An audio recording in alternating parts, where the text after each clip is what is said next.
Good morning. Let me start by extending a welcome to all the returning faculty, a special greeting to our new faculty. You're going to enjoy this place, and you'll appreciate being part of one of the most collegial faculties in the country. You know, it's not coincidental that the Chronicle every year recognizes as a great college. Once more in the honor list this year, one of 42 in the country. We're all very, very proud of that. We're also proud of the faculty and staff that make that possible year after year after year.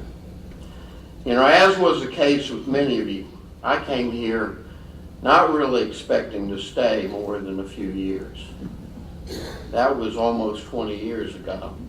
Now I can't imagine having thought about going anyplace else.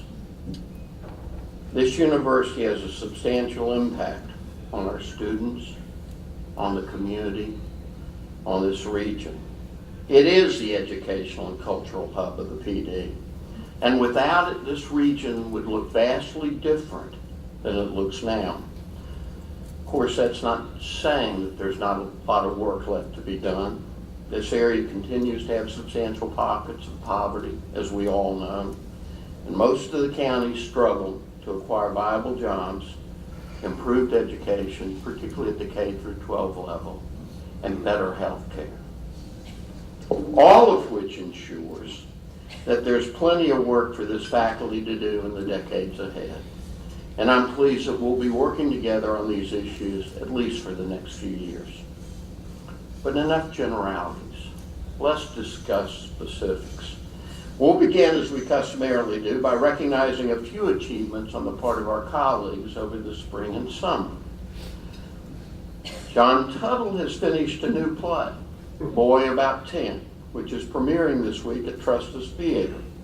I'm told it is humorous, edgy, and irreverent, not unlike our friend. As a part of our partnership with the Bell Baruch Institute at Hopkow Barony, Lynn Hansen and Allie Stedman developed an exhibit, Miss Baruch's Writing Wardrobes and Other Artifacts. It was a remarkable display and the first public showing of a number of items from Miss Baruch's private life. It was also a most appropriate way to launch our new collaboration with Coastal and Hopkow. Let me congratulate the following. Lisa Pike for being a part of the steering committee implementing a new environmental education certificate for the state. We'll touch on that in a few minutes. Chris Barton for his spring semester Fulbright in Ireland. Erica Johnson for a new book, Philanthropy and Life in the Haitian Revolution. Apologies. Jackie Campbell for her article, Women in the Family at Home in the North, appearing in Women in the American Civil War. Cal Johnston for his successful completion of our education cohort program in Thailand. Stan Deal on his Education Policy Center Fellowship with the University of Alabama.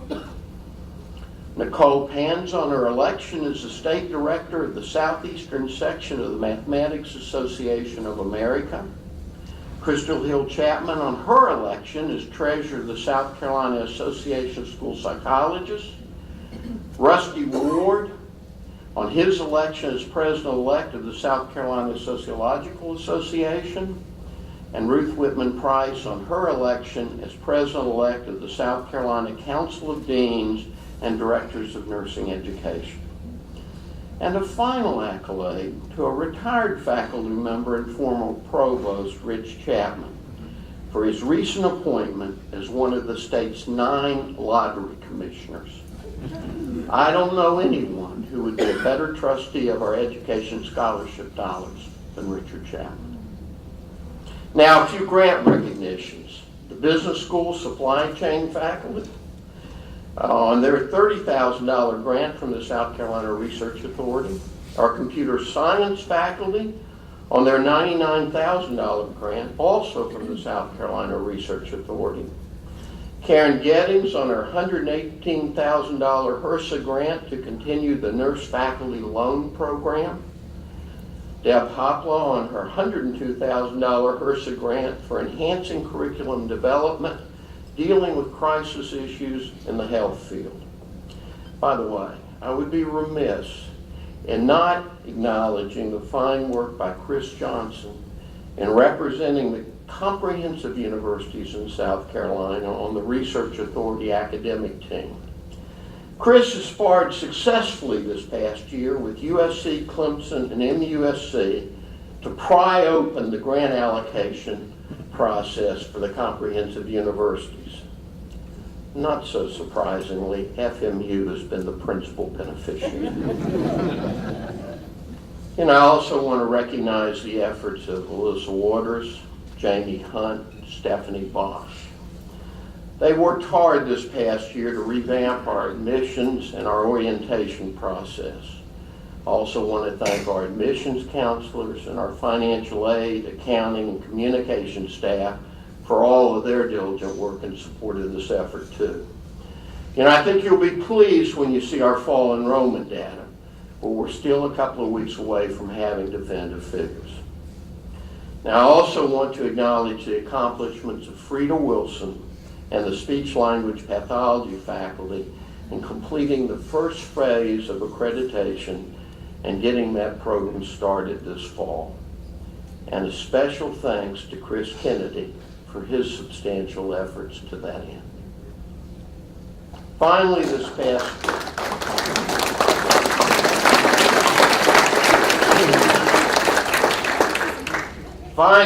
past spring and summer, this university has sent more faculty, staff, and students to professional development, enhancement, exchange, and study abroad programs than ever before in its history. We've always felt that the measure of a great university is dependent upon the fertile ideas that our colleagues bring back here from other places. I want to thank all of you who put together those programs, and those who led them, and those who attended the various leadership seminars at Harvard and Bryn Mawr, Penn State, and elsewhere. Nothing is more important to the future of this university than investing in the education of our own faculty and staff. Moving on. The General Assembly finally passed a budget the first week of July. First, the good news. It was an extraordinary budget for the university. Our appropriation included $574,000 in recurring base funding, an estimated $261,000 non-recurring for technology support on campus. We got $350,000 in EIA funding for our Center of Excellence. We got $5 million for the renovation of the old post office into a medical, nursing, and behavioral science classroom and clinical complex. You might note that an additional $3 million for that building had been appropriated previously. And we got $2.1 million for the construction of the Honors Center. Let me also add that an additional $355,000 was deobligated from other capital projects and appropriated for the Honors Center to be added to the $700,000 that we received for that center last year. And we received 3 new FTE lines to be used primarily for speech therapy and the mechanical engineering programs. In addition, all statewide merit-based scholarships programs were fully funded. An additional $1.5 million was added for the needs-based scholarship program. Now the bad news. The governor vetoed the $5 million for the old post office and the $2.1 million for the Honors Center, leaving intact $3 million for the post office and $1.1 for the Honors Building from these other funding sources. But other good news. The leadership of both chambers and the leadership of the appropriation committees in both chambers have pledged their support to override those vetoes when they return early in the fall. In the interim, Daniel Dukes, our legislative liaison, and I are engaging in conversations with 179 legislators, 124 in the House, 46 in the Senate.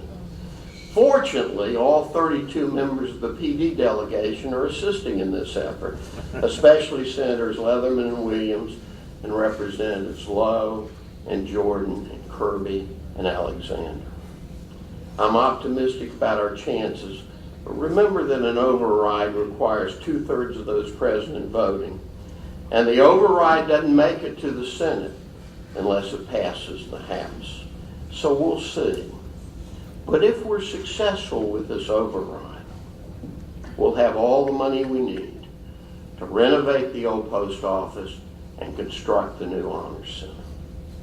And for the new faculty, welcome to the world of South Carolina politics. But I don't want all of you to note that this really was a great year for us legislatively. We received more money, more new money, than any university or college in the state of South Carolina. It may have been the problem. Now, if we can just hold on to it. And in the event we're not successful with the overrides, there'll likely be a bond bill next year, especially in the aftermath of the gubernatorial elections. No statewide officials are up for election, so it makes it a tad easier to appropriate money and retain it, and you can count on us to be there with our hand out. One last point. The General Assembly did not appropriate any money for state employee raises, other than a 1% raise for K-12 teachers. But this university increased your salaries by 2%, the only state entity to do so. I'm always appreciative of the trustees supporting these.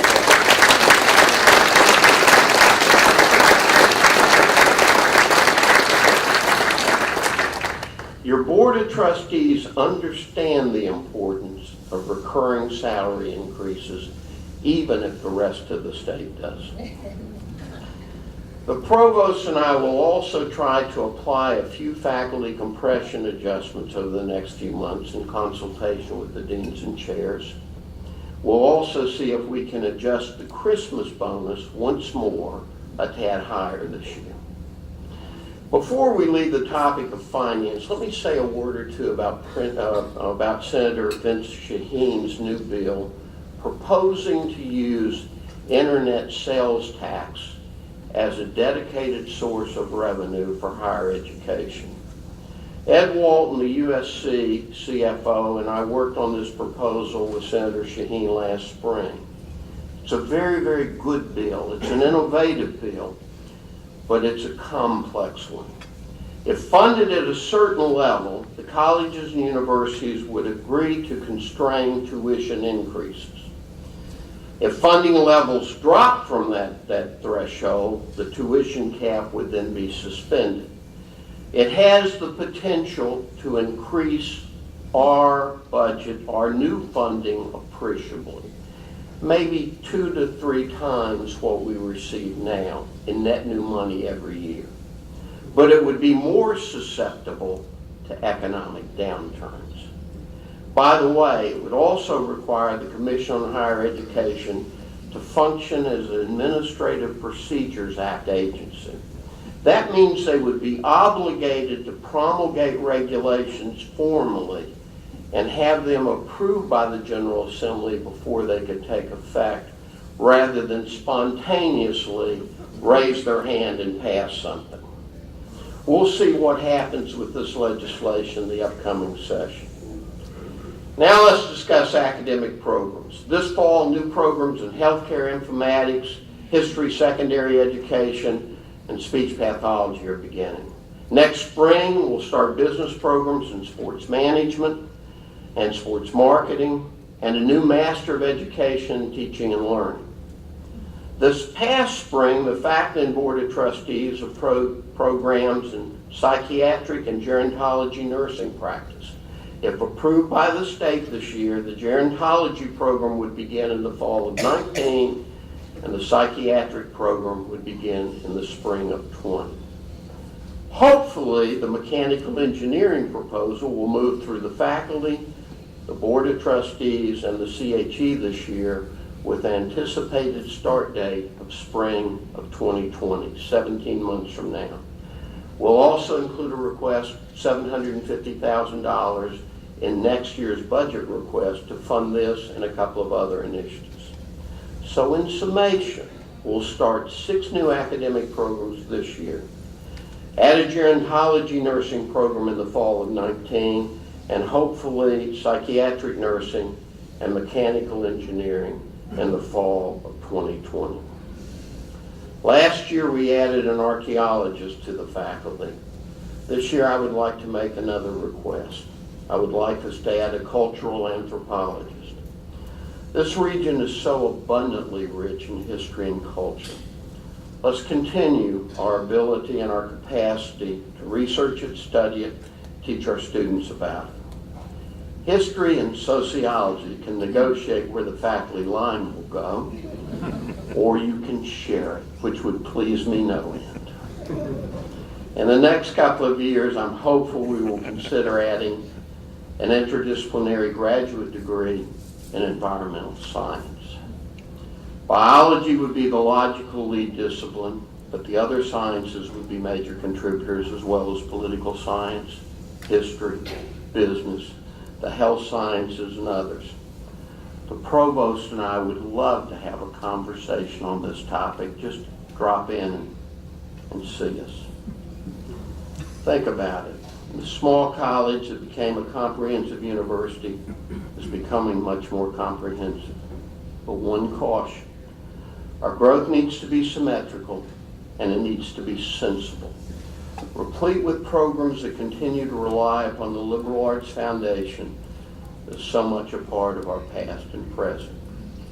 What differentiates us from our sister institutions is that we substantially broaden the number of majors while remaining faithful to our core curriculum, a curriculum which emphasizes reading, writing, and analytical reasoning.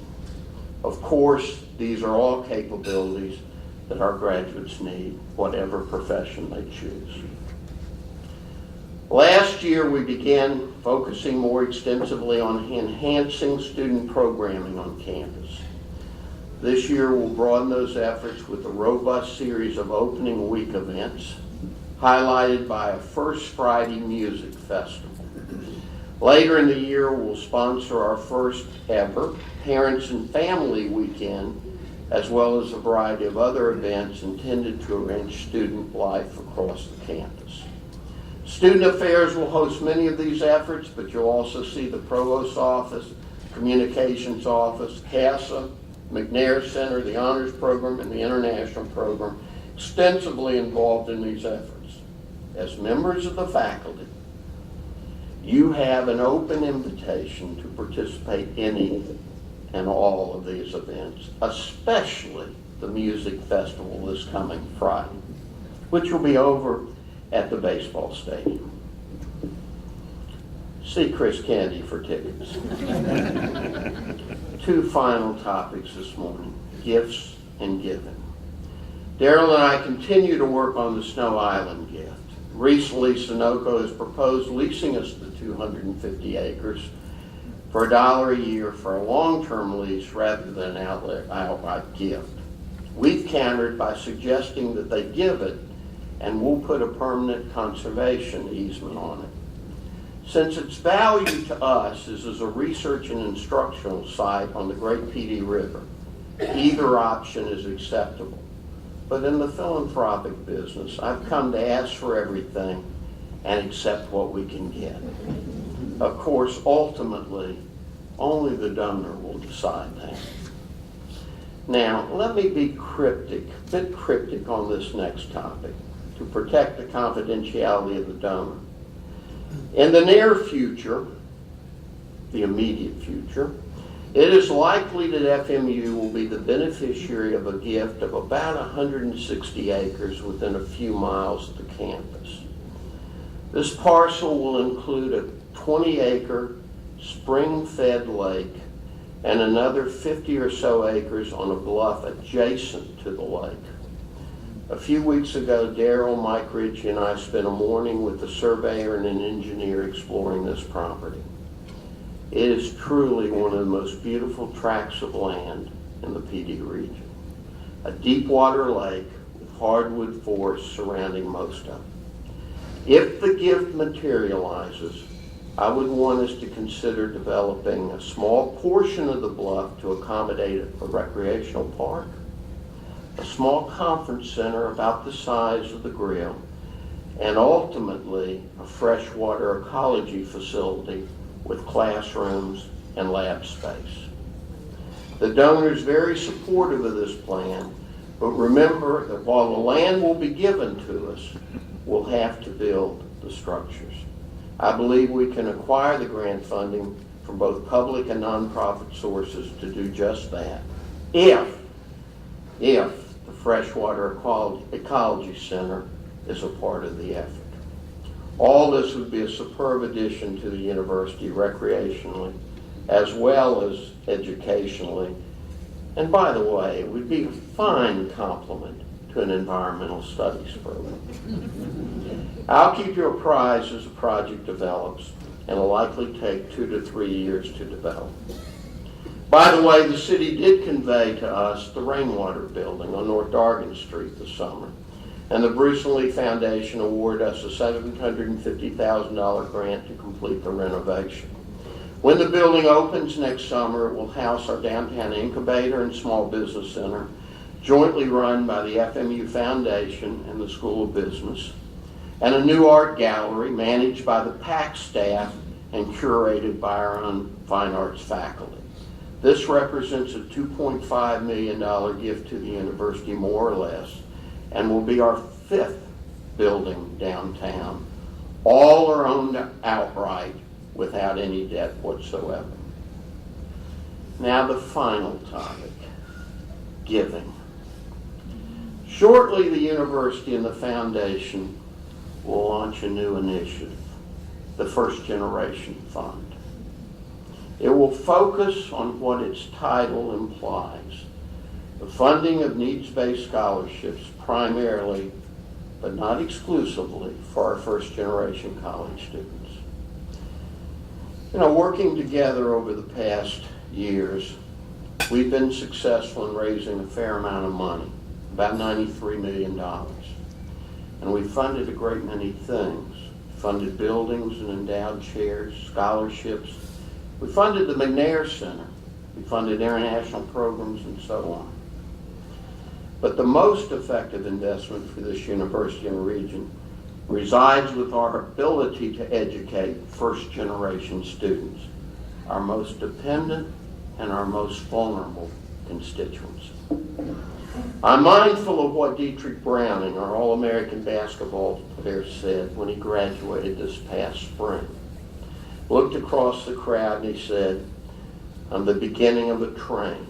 Hopefully, my brothers and sisters and children and grandchildren will be a part of it." I've no doubt that everybody in this room uniquely appreciates the criticality of this effort. Please be a part of this campaign at whatever level you can afford. You know, I've never stood in front of you and actually asked for money. That's a rare thing for a president and a faculty.